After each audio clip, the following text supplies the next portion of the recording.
Hello everyone, this is Jen and I make useful English Lit study videos on Shakespeare, poetry, fiction, literary devices and more to help you get top grades in the subject. So today in this video I am so honoured to be doing a collaboration with Liam from Dystopia Junkie. Liam is another English YouTuber, a passionate erudite English YouTuber, and actually he's one of the very first English YouTubers I came across when I first started my YouTube journey. And I remember watching his videos thinking, this is so brilliant, so helpful for GCSE and also actually other English Lit students, and this is something I would also love to do as well. So that's why today I'm actually doing a collaboration with him where we are close reading or reading a passage from the play Macbeth, which a lot of you of course will be studying, whether for GCSE or other equivalent courses. And so it's actually a speech from Act 1, Scene 5, when Lady Macbeth reads a letter from her husband in which he tells her that he's just met the three witches who prophesies that he will become King of Scotland, right? So it's actually that speech where she says, unsex me here, right? And persuades herself to pursue that deadly and cruel course of murdering, in collaboration with her husband, obviously, murdering King Duncan and usurping the Scottish throne. Yeah, so without further ado, I'm just going to hand over to Liam for a quick intro before we dive straight into our interpretation. Awesome. Thank you so much, Jen, and thank you so much for working with me and having me here on your channel. I've been sort of chatting with Jen for ages about collaborating and following sort of her journey on YouTube and sort of on social media, seeing the amazing content she's been producing for quite some time. So I feel really lucky to be able to work with her today. As Jen said, let's do little. As Jen said, my name's Liam. I also go by Mr. Knight or Dystopia Junkie. I was a secondary school English teacher for 3 years, and now I'm studying for a PhD in English literature at the University of Birmingham. And as Jen said, I produce revision content here on YouTube, looking at key GCSE texts and analysing quotations that relate to their themes and characters, with the hope that it might help somebody out there, basically, with their studying, their revision, and so on. Also, the extract that we've been working on in part 1 of this mini-series will be on screen as we do our close readings as well, so don't worry about that. In part 1 of this collaboration, we covered formalist and historicist reading, and essentially it's your close reading and contextual reading, which I guess you guys, students, will be relatively more familiar with. So in part 2, which is this video, we're going to be looking at slightly more advanced, higher level theoretical approaches to interpretation, okay? And they are feminist, reader response, as well as psychoanalytic. Okay, so we're going to start with feminist criticism. So the question is, well, what is feminist literary criticism? I'm sure a lot of you have heard of the term feminism, right? And so it's kind of like fighting for women's rights, right? But in the context of literary analysis, it's really an approach to interpretation that frames a text with the assumption that women have long operated under patriarchal oppression, and that women have long been subjected to these biased ideas about their, well, weaker identity and capability, right? And so many feminist literary critics who really properly emerged in the 60s counterculture, 60s, 70s, they set out to explore how female characters are often constrained by, but also seek to subvert against these patriarchal structures and preconceived biases against them, right? So a lot of these sort of stereotypes, I guess you could say, would be that women tend to be this weaker sex, right? Which is that phrase, and that they're meeker, that they're necessarily more maternal, more caring, and more emotional creatures compared to men, right? So it's these stereotypes that a lot of feminist literary critics would seek to first identify in text, but then also to kind of, I guess, deconstruct, break down, right? So other sort of classic, I guess, women archetypes in literature would include the trope of the angel of the house, which is very common in, I guess, like Victorian novels, right? Or the sort of Madonna versus whore kind of dichotomy, right? You're either a saint, a virgin, or, you're a whore, right? Pretty much this kind of binary. And also there's the sort of mad woman in the attic, which I guess you could find in, say, a novel like Jane Eyre, right? And so, yeah, but these are, of course, like archetypes of women. So a lot of feminist critics would kind of look at these as examples and products of patriarchal generalization, yeah? So largely this is feminist literary criticism in a kind of nutshell. And so if we were to apply feminist reading to the passage, I guess a good place to start would be to look at a crux word in the passage, which is unsex, right? So I'm sure a lot of you, analysing the speech will not be unfamiliar with this imperative, like unsex me here. And so lots of debates about what she means, right? Because unsex is really not a word. So the first thing to know is that Shakespeare, he had a habit and a liking for appending negative prefix to words. Like he really liked making up new words, basically, and he had a real talent for it, right? And one of his practices was to add the negative prefix, the un, to words, right? And so here, it's worth thinking about whether unsex actually means make me not female, and as such make me masculine, right? Because that's, I guess a lot of the assumptions out there, which is, oh, she's asking for her to be masculinized, right? Is it really the case though, or is she simply asking to be disassociated with feminine stereotypes, right? So maternal softness, compassion, sympathy, etc., right? So I think what's interesting is that, though, in this speech, despite the obvious cruelty of her ambitions, Lady Macbeth actually demonstrates this kind of sort of proto-feministic spirit.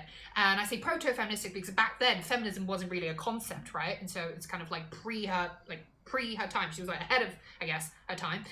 So by expressing openly her desires and her ambitions, right, as well as demanding very clearly that she be liberated from these gendered assumptions about how women should behave.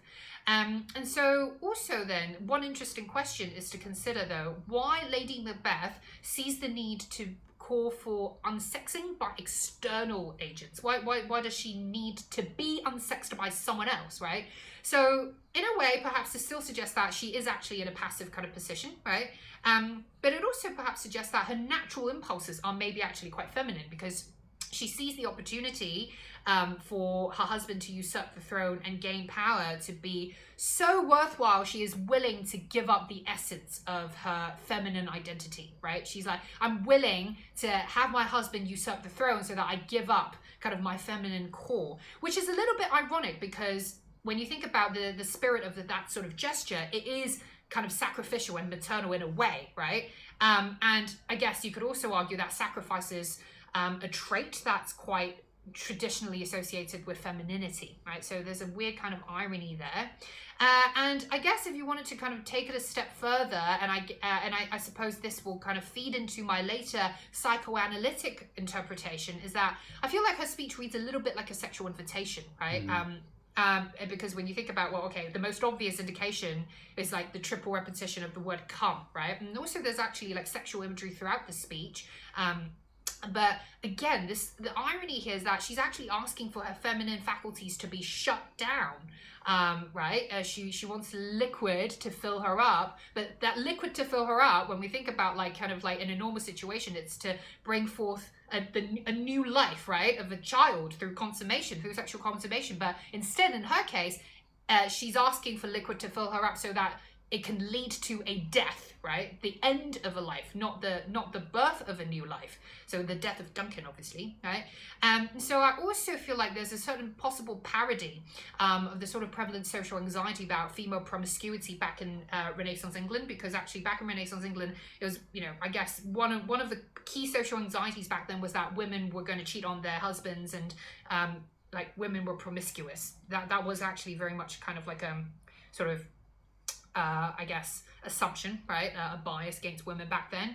And here, when you read her speech, she almost comes across like this sort of like seductive kind of siren, right? She's kind of like this kind of come hither sort of invitation. But the weird thing is that she's carrying out this, she's playing up this sort of archetype, only to actually want to repudiate the womanhood that allows her to be so seductive, right? And so perhaps one possible argument is to see Lady Macbeth here playing up a feminine archetype in order to deactivate her feminine essence, right?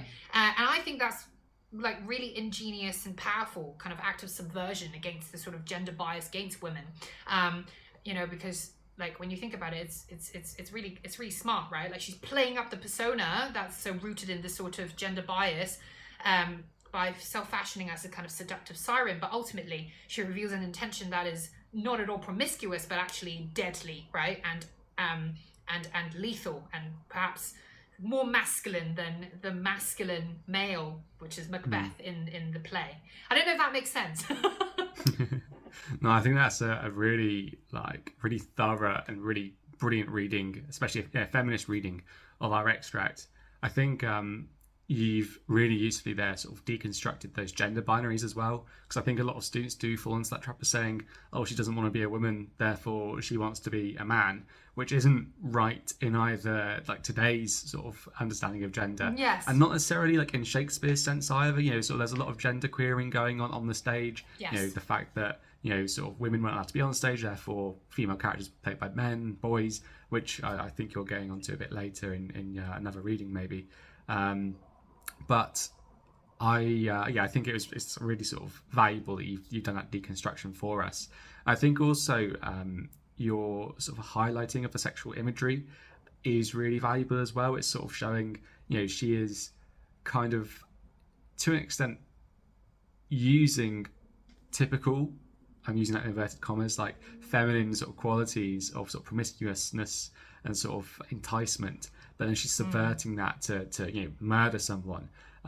Likewise, because I thought your analysis of wanting to be filled with a liquid, not to like spawn life, but to spawn death, was brilliant. I think likewise, where she asks for her milk to be turned into gall, to be turned into poison, likewise we have that subversion of images of life, which I thought was really cool. Also, just whilst we're on sort of like the sort of gendered aspect and sort of queering it maybe, I think it's interesting that she has her own keen knife, which obviously is a phallic image. And again, maybe her sort of desire to, you know, kill someone with a phallic image. Again, that is her rejecting femininity, but not necessarily by approaching masculinity either, but just sort of she is appropriating maybe masculinity or using masculinity to kill a masculine figure. Thank you so much for that. In fact, I was thinking about the keen knife as a phallic symbol for the longest time, but for some reason I just got stuck there. I was just like, okay, phallic symbol, keen knife. What then? Okay, blank, leave it. So that's really good. Thank you for completing sort of like the missing piece of my interpretation. I love it. Well, that's why collaboration's a beautiful thing. Yes. Okay, so now we're going to move on to our second theory for this video, and that is reader response. So we're now going to take a reader response approach to our question. Devised by critics like Stanley Fish and Wolfgang Iser in the 1960s and 1970s, reader response theory is, as the name suggests, a theory that focuses on and prioritizes how readers or audiences respond to the texts they engage with. In fact, they argue that texts themselves don't actually have any meaning whatsoever, but that meaning is created by readers and audiences when they engage with them and sort of bring their own baggage, their own identity, their own sort of stuff to the text. So reader response theorists argue that readers belong to different interpretive communities that influence how they react to texts. These interpretive communities can be formed along various sociological, cultural, or ethnographical lines, meaning that things like your age, gender, personal history, upbringing, family circumstances, where you live, where you're from, your interests, your politics, your beliefs, and so on can all influence how you respond to a text. Reader response theory therefore looks at how different interpretive communities react to texts and what it is about their differences that cause these alternative responses to occur. In your GCSE, A-level and equivalent studies, this subsequently means that you could discuss how you personally respond to a text, as long as you frame this discussion with regards to the interpretive community or communities that you belong to, whereas it could also invite you to consider how and why different groups of people might respond to a text differently. So if that's what reader response theory is, how could it be used within our analysis? Or it might look something a little bit like this. Various audiences may infer different meanings from Lady Macbeth's soliloquy. For example, genderqueer individuals may feel that Lady Macbeth is presented in a problematic way in this extract. Although her imperative, unsex me here, sees Lady Macbeth reject gender norms and gender binaries, this rejection is associated with negative characteristics, including cruelty, a lack of remorse, and murderous intent. As such, this interpretive community may be affronted by what they perceive as Shakespeare's demonisation of subverting gender norms. Alternatively, anarchists and anti-monarchists may celebrate Lady Macbeth in this passage. Upon hearing her repeated references to regicide as seen in Fatal Entrance, Murdering Ministers, and Knife, they may consider Lady Macbeth to be an anarchist icon who seeks to challenge power structures and bring about social change. However, given that this ostensibly anarchist act is contextualised by Lady Macbeth's ambitiousness and desire to become queen herself, this celebration may be short-lived, for they may in fact question whether it will challenge power structures at all or just perpetuate them. As a modern audience member, I am intrigued by Lady Macbeth at this part of the play. Although Shakespeare's audiences would have feared her because of the supernatural elements she evokes, this impact has been lessened today, given that modern media has been saturated with presentations of the supernatural. As such, when Lady Macbeth calls on spirits, murdering ministers, and refers to the dunnest smoke of hell, Shakespeare's text piques my interest because I question how Lady Macbeth fits in with a broader intertextual network of supernatural characters. Will the supernatural overpower and corrupt her, or will it simply enable her to achieve what she wants? So that's sort of how you could go about a reader response approach to our question and extract. Jen, any sort of thoughts, comments, additions? Yeah, so I'm just going to come clean and say that I, prior to speaking to Liam about this collaboration, my understanding of reader response theory was thin to non-existent. Like, I've come across this term as an undergraduate, but I could never either be interested in it or just figure it out, or I just never. But it's interesting though, because it sort of reorients our sort of premise, I suppose, as literary readers, to always to not always think about, okay, meaning resides or exists in a text, but that rather we have the agency and the power to create meaning from a static work, right? And the thing is, like, when we think about text, like especially classic texts, texts from say like the early modern periods, or like 400 whatever years ago, like we think of them as these old dusty texts that are static and just kind of out of date, right, and irrelevant as such. But if we decide that we can always create meaning and bring our own meaning to the text, then it ceases to become static and it becomes a dynamic text, right? So I think this is actually one of the key values of applying something like reader response theory to any text.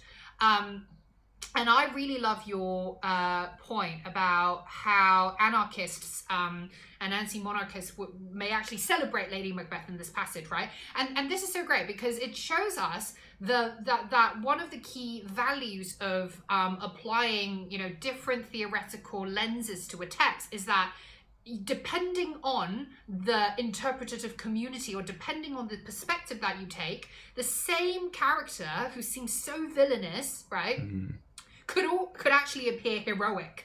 Yeah. And I think this is so relevant. This might sound like I'm going off on a tangent, but I think this is so relevant as a skill for any student and anyone actually today, when like we live in an age that's like so kind of populist and so kind of like it's either black or white. It's so like steeped in binaries that we cease to see how, say for example, someone like Donald Trump could be anything but evil, could be anything but ridiculous. But then you don't realize that actually someone else with a completely different background or perspective would think that he is actually heroic, right? Making America great again or whatever. And and you need these clashing perspectives, right?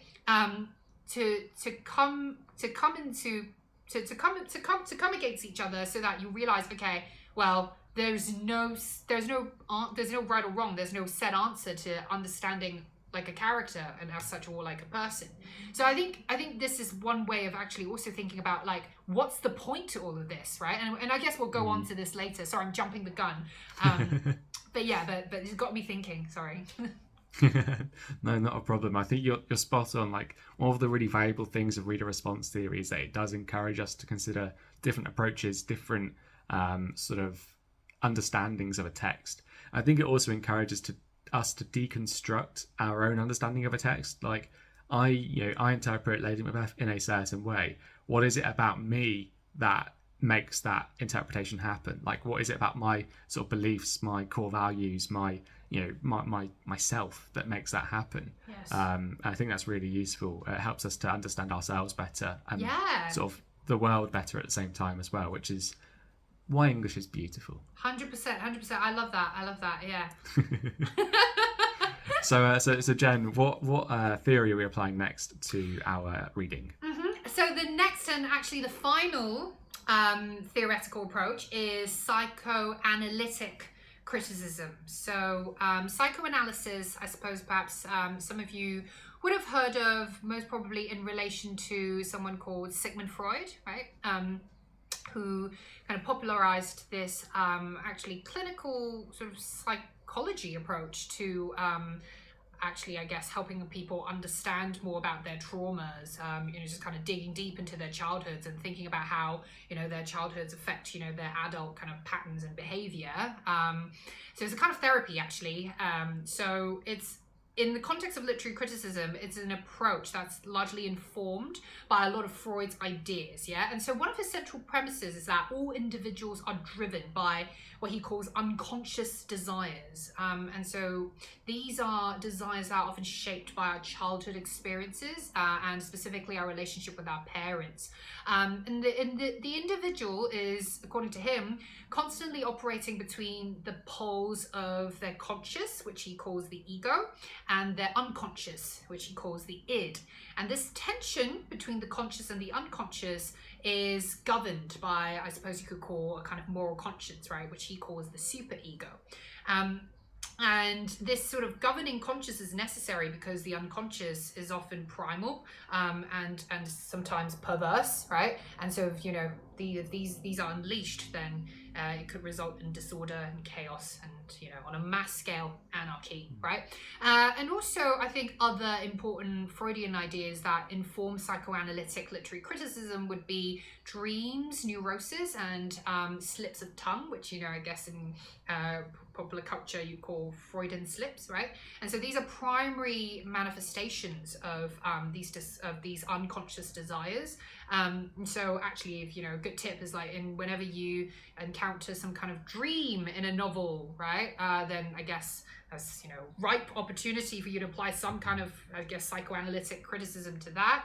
And then another one of his famous ideas is the Oedipus complex, which is the notion that all children love one parent but hate or even wish to supplant the other. And usually it's like the daughter is like is secretly in love with the dad but then like hates the mum, or the other way around.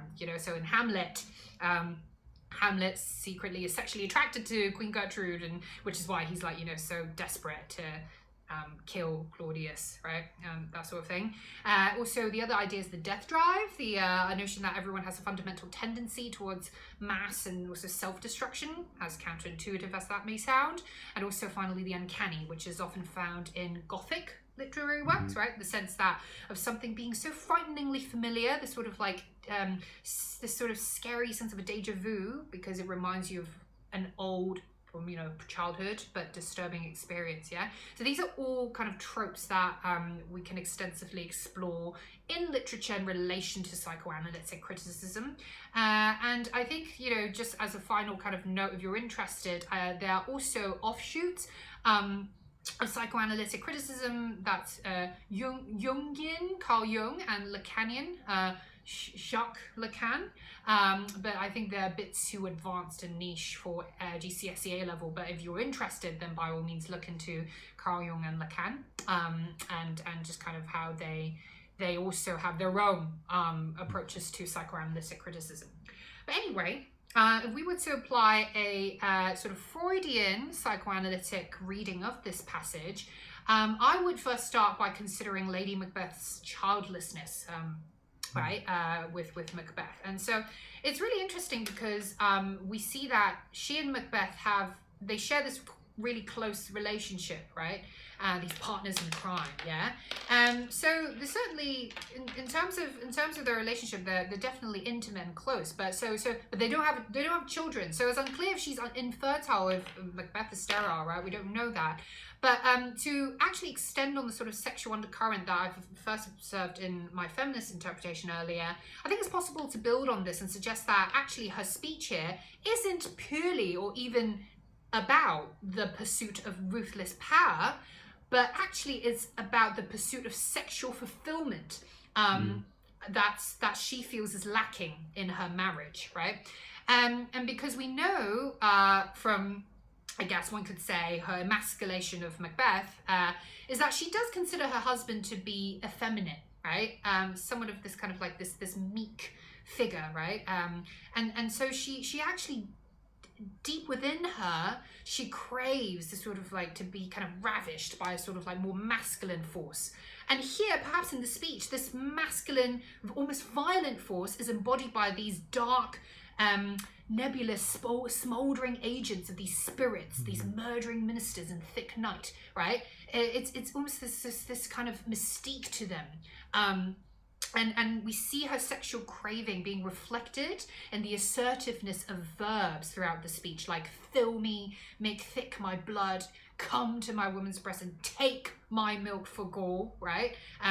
These sort of commands to like take me and, you know, come to me, like make thick my blood. Like it's very kind of just it's very much a kind of invitation, right? To be ravished in a way. And so there's also this reference to access and passage, actually, and I think that kind of brings associations of penetration. And there's also the sort of metaphorical imagery of the blanket of the dark, this idea, or this perhaps implication of this sort of desire on the part of Lady Macbeth to be in bed and consummate with hellish dark forces, right? The blanket kind of like being in bed with this dark agent, who, you know, in this case would replace who should rightfully be next to her in bed, which is Macbeth, right? He was clearly probably implied to not be doing his job. The speech here also, I think, shows signs that Lady Macbeth is very much struggling between the poles of her ego, id, and superego, right? Which we mentioned just now as kind of these cornerstones of Freudian psychoanalysis. So, quick recap: ego, the conscious mind; id, the unconscious drive; and superego, the governing conscience that kind of strives to mediate between and balance out the ego and the id. And so in this moment, we actually do see waning traces of her ego, of her kind of conscious, when she demonstrates this awareness of having remorse, of having compunctious visitings of nature, right? Of the fact that she, you know, would feel bad if she were to, you know, kill Duncan, right, with her husband. And also the fact that she does have the milk of human kindness still within her, and that's why she needs it to be taken. She needs it to be taken away and replaced with gall, right? It means that she still has it in her, and so her ego is still there. But and we know the milk here is a sort of metonym for human kindness, because she later alludes to it, right? The milk of human kindness, when she tells her husband off for being so weak. And so here we see then Lady Macbeth is very much captured to be at the crosshairs of an internal moral struggle between, I guess you could say, good and evil, but actually also between, in Freudian terms, the ego and the id, yeah? But her id, this unconscious drive to fulfill her latent sexual and social desires, social here meaning like, you know, hoping to kind of, I guess, usurp power, right? And gain power and gain status in the hierarchy, her id kind of wins out eventually and overpowers her sense of moral righteousness, right? And we see this manifested in the passage's rhythmic instability and syntactic fluctuation. And here we're bringing in a little bit of close reading, and because when you read through the speech, you notice that the rhythm is quite jolting and spontaneous and irregular, right? You see that certain lines spill over into the next, only to jolt midline in the next line, right? There's a lot of kind of midline caesura in this speech, and so it enacts a sort of like push and pull dynamics of that sort of moral struggle, right? She wants to kind of rein in, she actually subconsciously, she wants to rein in that excess, those excess transgressive desires, and yet she's constantly finding herself giving in to this sort of overpowering temptation, right? And so perhaps then we can read the sort of enjambment and also the combination of enjambment and midline caesura in this passage as a mirroring of the unconscious darker impulse being overwhelmed by the conscious, and this sort of push and pull is reflected in this sort of breaking beyond the boundary at the end of each line, right? Kind of spilling over the end of each line. The breaking beyond the boundary is also an idea that we can think of as like them trespassing and kind of like violating their rightful station, right, in the social hierarchy, right? In that order, the great chain of being order, right? The kind of overstepping. Yeah, so anyway, in conclusion then, I think if we were to apply, you know, a psychoanalytic interpretative lens to her speech here, perhaps what we could argue is that Lady Macbeth harbours a deep desire to fulfil her womanly sexual needs. And she really craves the satisfaction in a masculine way that her husband cannot provide. And so as such, she seeks an outlet for this sexual act in her pursuit of Duncan's death and throat, right? Which also, I guess, in a way, is reflective of that kind of death drive that Freud mentions. But anyway, so that's that.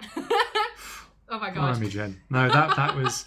I was sort of, as you're sort of, you know, doing this reading, I was thinking about exam mark schemes, right, and then sort of exam board mark schemes. And some of the words they use to describe top band responses. And those are things like thorough, insightful, perceptive. I think everything you've done in that, like that reading, that psychoanalytic, interpretive lens to Lady Macbeth's speech, was all of those things. I think, honestly, like, well done. You can get your grade 9. Don't worry about it. Oh, thank you. Yay! As Dystopia Junkie says. But no, honestly, I thought that was so interesting and so. I think sort of like the perfect blend between theory and application. You haven't just gone off on one about like Freud says this, that, and the other. You've really then connected that in every instance to the text in a really close, thorough way. You've used sort of lots of quotations in sort of quick succession to really demonstrate your points and sort of indicate to like the reader, i.e. like the examiner, the teacher, whatever, like what you're talking about. So yeah, just that was like, I am genuinely impressed and interested. Like that was awesome, and I can't add to it because it's just blown my mind. Thank you. no, great job, and you know, people watching, like that was amazing, and hopefully that gives you like an insight into how you can really apply and run with a theory, but not sort of go off on one. Like still keep it super close and focused on the text to produce a really thorough, insightful, perceptive, and just generally outstanding response. Whew! Has your brain exploded yet? But in all seriousness, what is the point in us applying these theoretical lenses to one speech, right? Why can't we just close read it, get on with it, and just write an essay, right? How does any of this actually help you? And also, how can GCSE, A-level and equivalent students like yourself apply these many different theoretical approaches to your own writing and analysis? So, Liam, what do you think? What's the point to us doing all of this? Yeah, well, to begin with, I'd say by engaging with literary theory, which is, as we've probably shown in this video, can be quite complex, you will inherently level up your own thinking by grappling with more challenging ideas. In essence, what I'm trying to say is you're going to be thinking more smart, and that's going to lead to more smart writing, which will inherently help you in your studies. If you're expressing yourself in a more eloquent, sophisticated and theoretical manner, guess what? That's going to sort of reflect in your grades as well and really help you out. What about you, Jen? What do you think? Also, I think another really important skill that we can develop from literary analysis and by applying these many different theoretical approaches is looking at the same text in multiple ways and from various angles. And by doing this, we actually develop an empathetic and multi-perspectival mindset, which is helpful not just for literature, but for life. Yeah, spot on. And you know, I totally agree. It is really, really beneficial for life to bring it back to like literature and to like studies for a moment. Showing an awareness of multiple perspectives or ideas and evaluating them is a top grade skill for loads of the exam boards. So it might be something worth experimenting with in your written responses. Maybe saying, hey, a feminist might think this, or a feminist critic might think this, and you know, from a historicist lens, we could say this, or you know, myself as a reader, when I read this, I feel this, that, and the other. It's something that I think could be really valuable as long as you express it in a slightly more eloquent way than I've just done. It's going to be really valuable for you in your work. And the other thing that I really wanted to say is we live in this era of social media noise, right? There's always so much conflicting information and misinformation out there. This is why in this specific era, the skills that we develop from literary analysis and from applying different angles to literary analysis is something that is super important, because it teaches us, because it helps us develop the sort of sensitivity and ability to handle conflicting viewpoints and information, and to apply our own critical and independent thinking and judgment to evaluating these polarizing views, right? So when we see such polarizing views could come out of a single text, right, like anarchists celebrating Lady Macbeth versus, say, you know, a close reading approach, looking at her as this wicked character, how are we to decide which view isn't right or wrong, but which view we agree with and why that is the case, right? And when we come to a judgment about this, what sort of personal, cultural, or social factors color and contribute to these many views and to our own views as well, right? So this is incredibly useful, again, when students like yourselves go out into the real world, right? Or even when you're engaging with something as, you know, sort of daily and ubiquitous as the news. How do you exercise the critical thinking and independent judgment in the midst of, you know, these contradictory noises? Yeah. Yes, that's totally spot on. I think sort of having that multi-perspectival approach and being able to show an awareness and understanding of why different people think different things is so valuable. It's a sort of thing that is really needed in the world. Like, yes, we see so much division and hatred, exactly, and just I guess abuse. Let's try to, you know, somehow sort of, it sounds really strange, but take literary theory, what we learn from applying literary theory, let's take that into our life more generally, that practice of showing an awareness of how and why people think different things, because that ultimately, I mean, more harmony, less discord, just a nicer place to live, really. Less dystopian, if I can get that word in there. Yes. exactly. And just maybe one more final point, Liam. So perhaps we've spoken a lot about why applying literary theory to reading is good. Perhaps we can also look at it from the other angle, right? Yeah, of course. You know, practice what we preach, and to think about what are some possible dangers and limitations of applying literary theory. So I'll start first and say that I think one limitation is using literary theory in excess, right? Letting the theory override the text, right? So because the literary text, the primary text, should always be the focus, right, in our interpretative process. And where literary criticism or literary theory gets overbearing and irrelevant even is when scholars try to push their own ideological agendas by using literature as leverage, right? Often by quoting out of context or even rewriting the text altogether in the process and in service of their own kind of politicized messages, right? So politicizing literature is dangerous because it essentially turns creative writing into another type of misinformation and propaganda. And we don't need more propaganda and misinformation in the world, right? Clearly. Yeah, you're spot on. I think it's important to recognize that as much as sort of the approach that we've shown today can help us to understand other people better and again, hopefully create more harmony and less discord in the world, if sort of misapplied and used in a negative fashion, it can actually make that problem worse. Another sort of limitation of applying literary theory to your analysis is that you can risk going off on a tangent, basically. With your exams in mind, and I hate to always go back to them, but that's sort of that's my history speaking. That could mean, if you go off on a tangent, that your arguments are not focused, or that they miss out on some of the key skills that exam boards do like, such as language analysis and understanding of context, and so on.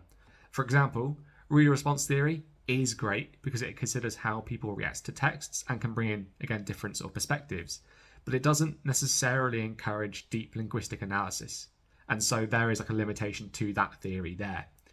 Likewise, the formalist approach is fantastic because guess what? It's telling you to look at how a writer uses language and techniques and so on, which is what exam boards want, but it is, as a theory, divorced from context entirely, and as such, applying just a formalist approach is going to mean that you're going to be missing out on another really key component to your writing, to your analysis.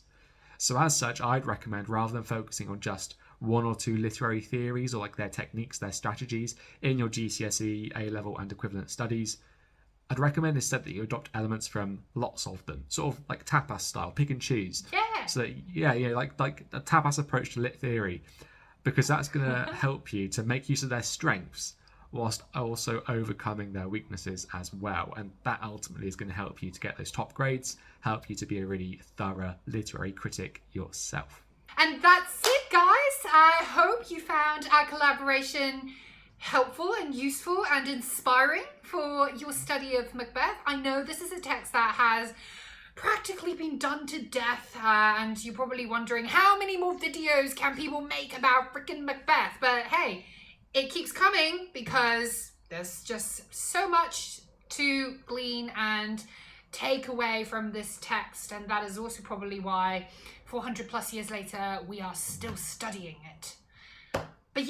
But I'm super happy about this collaboration. I'm so thrilled to have Liam on this channel, and I hope you guys enjoyed it. And if you have any questions or comments, please feel free to drop them in the comment section below. I'm sure you guys will probably have subscribed to Liam. If you haven't, please make sure to subscribe to Liam's channel, Dystopia Junkie, where you can find lots of super useful, very insightful, comprehensive, interesting videos about GCSE and Shakespeare related and literature related content.